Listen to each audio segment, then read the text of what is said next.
Thank you so much for joining us for the Lung Cancer Foundation of America World Lung Cancer Day social media takeover. We're talking to patient advocates about living with lung cancer and all of the different ways they use their lungs.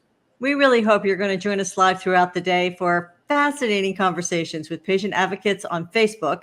And then over on Instagram and Twitter, you're going to learn more about how research makes it possible for so many people to be truly living with lung cancer, doing what they love with their families and friends. So right now, you're about to hear from Frank McKenna, whose philosophy is something I think we can all enjoy here, and that's win the day. He's a lifelong fitness fan and decided that for him, living with lung cancer means making time for movement every day. And he's been living with EGFR biomarker lung cancer for about 7 years.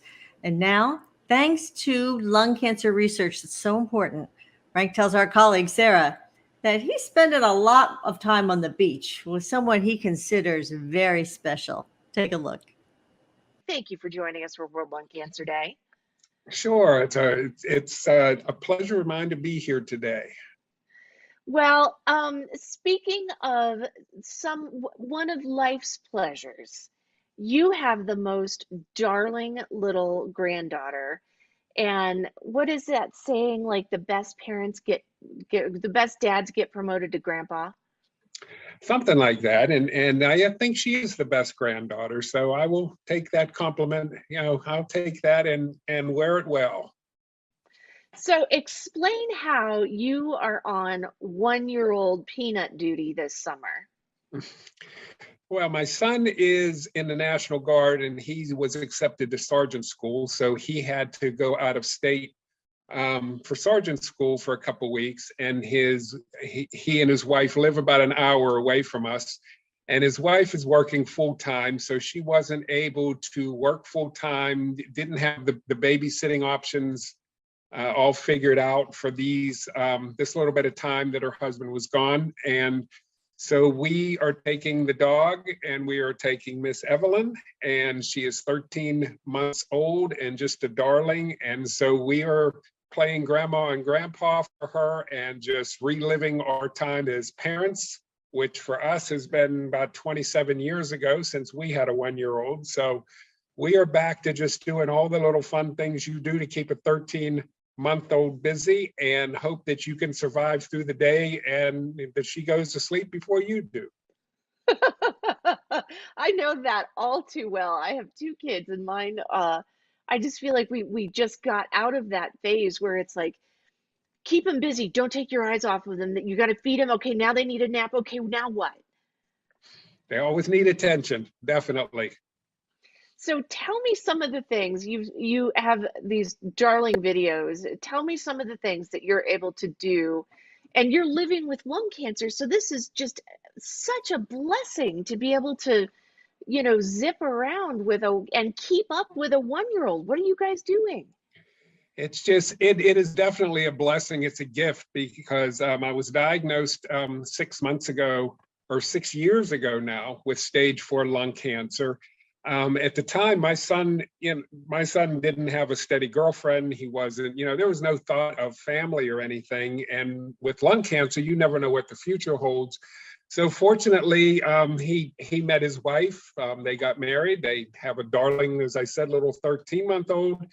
And it gives you like a renewed sense of life. It's like you're thankful to be able to spend time with her, to get down on the floor with her and play with her. We're fortunate to live by the bay, the Chesapeake Bay here in Virginia Beach. So we can walk down to the beach and go to the beach. If you want to go for 10 or 15 minutes, it's not a problem. It's not like you have to pack everything up and go. We're able to walk down there. So we spend time at the beach. We spend time, just playing in the sand or going down to see the sunset at night, or, just playing, going, in Virginia Beach, there's the bay, there's the ocean front, but we also have different places here where we can take walks. We can go around and walk through with her in the stroller. He's gonna pin her. Oh, she kicked out. Oh, you kicked out. This time you kicked out, but you can't get away from me. And then there's also that fun time in the house, just wrestling around, playing around, horsing around with her, letting her crawl around on you and chase her and just, play the different games and things with her, building puzzles with her, stacking things up so that she can knock them down and laugh about it. And just all those things that you really don't take for granted once you are diagnosed with something like lung cancer and you don't know what the future holds. But fortunately, I feel great. My energy is just fine. I can keep up with a 13-month-old, and that's really saying something, no matter what kind of shape you're in. But it's just been a nice summer. It's been like an extra special little gift to be able to spend this extra time with her and just do all these fun things with her.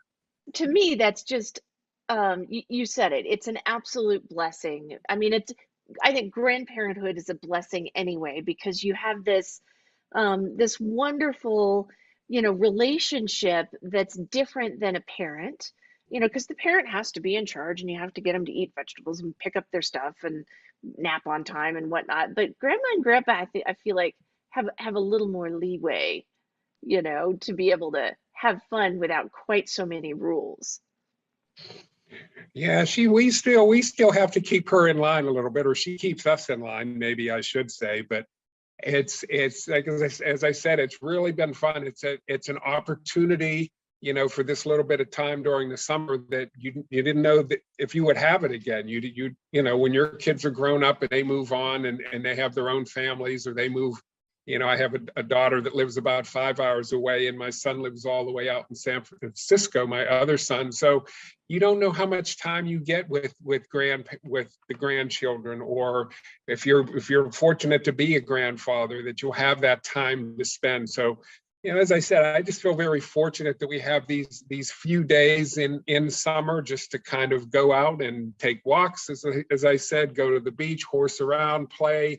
We have a little pool on the back porch that we set out for her. So she's just living the life. And I said, probably when she's a teenager, she's going to want to live at grandma and grandpa's on the bay in Virginia Beach in the summer. But right now, she doesn't know exactly how good she has it, but she's enjoying every second of it. Well, not only are you living a life, but she's living a life, and it's all thanks to lung cancer research. Definitely. Lung cancer research has been a huge part of me being able to live the full life that I have. I'm probably working more busier than I've ever been with all the little projects that I get into for lung cancer research and for advocacy.